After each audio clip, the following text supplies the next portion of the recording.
things about Muslims that you can't say about other things. We tested it. So what we did is we took headlines, real headlines from newspapers about Muslims, and we went out onto the streets and we changed them.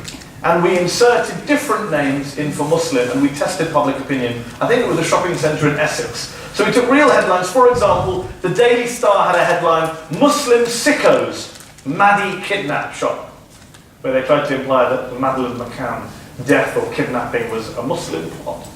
So we changed it to gay sickos, Mehdi kidnap shot.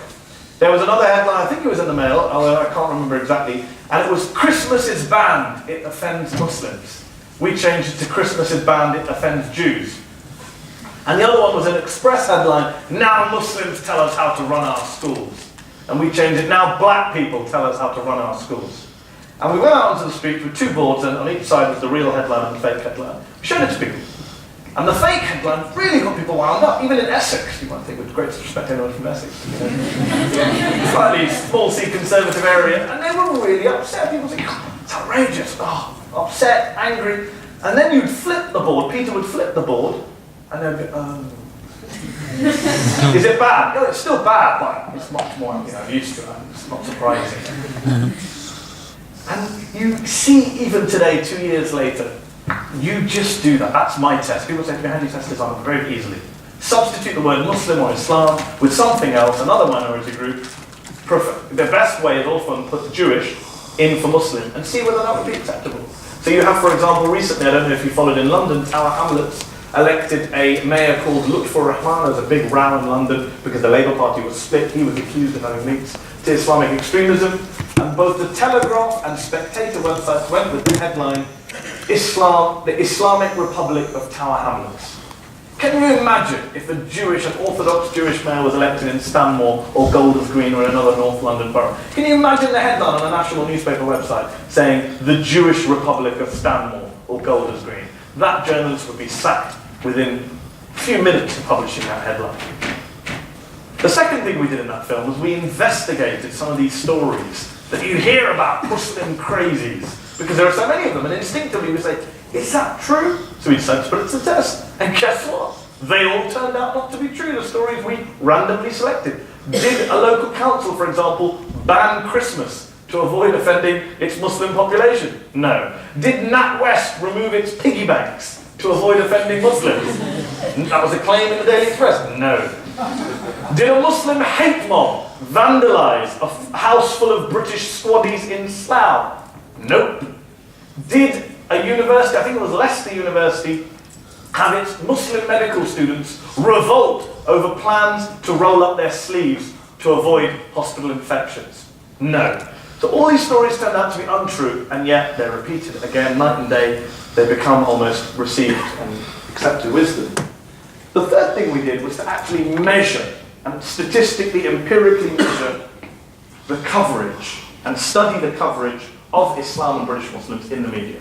And we commissioned Cardiff University School of Journalism, one of the most respected journalism schools in the country, to do a study of, I think it was around 1,000 articles published in the British press between 2000 and 2008 on Islam, Muslims and related issues. And the Cardiff researchers discovered that over 2/3 of the stories identified Islam and Muslims either as a problem or as a threat. Over the entire 8-year period, more than 1 in 4 stories contain the rather pernicious idea that Islam is dangerous, backward, or irrational. Only 2% of the stories published supported the idea, the narrative, that British Muslims might support the dominant moral values and traditions of the society in which they live. And the Cardiff researchers found, surprise, surprise, that the most common nouns used in relation to British Muslims were terrorist, extremist, Islamist, suicide bomber, and militant, with very few positive nouns. The most common adjectives used were radical, fanatical, fundamentalist, extremist, and militant. Indeed, references to radical Muslims outnumbered those to moderate Muslims by a ratio of 17-1. 17-1. And as I said, 2 years later, you look around, it's not much better. In fact, it gets worse. I've been at the New Statesman for 18 months, and I can tell you in my 18-month period, it's got worse. Recently, just look at a recent, I thought, okay, I'm going to Warwick to give a talk. Let me look at what's around in the papers. Picks themselves, the stories fall out for yourselves. Even my own experiences, I was on the BBC Sunday Morning Live in Belfast a few weeks ago, doing a live discussion programme. One of their 3 topics was, are we soft on Islam? Soft on Islam. And who did they get to make their 2-minute film? Stephen Green, from the Christian Voice, the evangelical group that thinks Muslims are taking over Britain, which is what he said for about 2 minutes on his film. And then we had an 8-minute discussion in the studio where he sat with me in the studio. And I said to the presenter, by the way, in the discussion, he said, I'm a Satan worshipper, which I thought was quite interesting. That's what 2 million British Muslims pay their licence fee for, to be called Satan worshippers on a Sunday morning. I asked the presenter during the middle of the programme, I said, would you have given Anjum Chowdhury 2 minutes to make a film about why Britain's soft on Jews? You wouldn't have done, and you'd be right not to have done. And yet you've given this guy, an equally nutty representative of his faith, 2 minutes to make all sorts of unsubstantiated and demonising smears about 2 million members of the British population. And she kind of froze, and then she giggled, and then she said, oh, we might get Anjum Chowdhury to make that film. Let's see when that happens. And then, of course, you look at the press, TV is bad, but it's nowhere near as bad as the newspapers. You look at the Daily Express. What can you say about the Express? They alternate between Diana conspiracy theory front pages and women in burqas. That is their alternate. It must be so easy being the editor of the Express. What are we doing today, Diana or burqa? They went with a headline on the Saturday after those 5 guys were arrested. When the Pope was in Britain, you may remember 5 guys were arrested on alleged assassination attempt on the Pope. Turns out they were just joking in a canteen.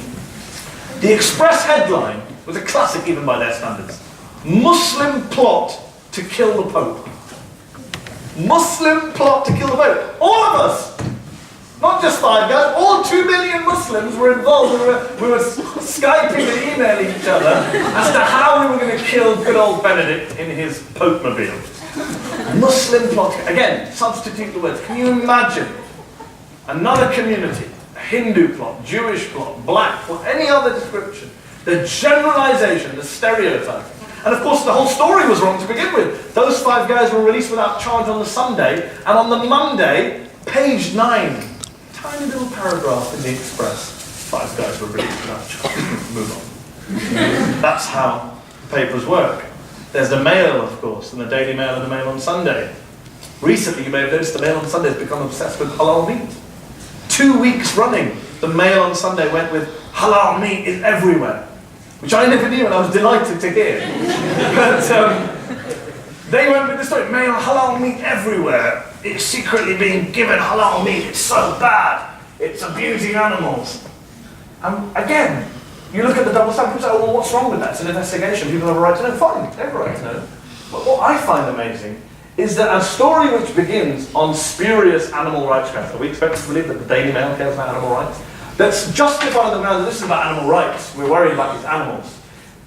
Yet, the story that begins about halal meat in the name of animal rights, you have to read 24 paragraphs before you get to the 25th paragraph, and it says, halal meat and kosher meat has been criticised by animal welfare groups for being not kind to animals in the way that they're killed.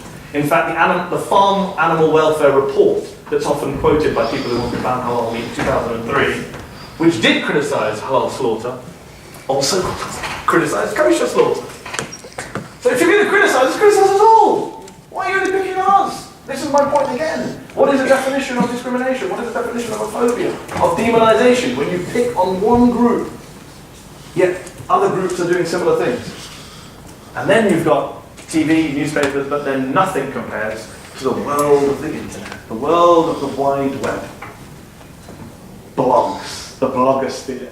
You go online now and you will find levels of bile and vitriol and hate and craziness and bigotry you could not possibly imagine. I was aware of it, but never as aware of it until I actually left television, where I was a kind of nobody in commissioning, no one knew who I was. And I actually became a columnist and blogger for the New Statesman and was on the receiving end of some of this stuff.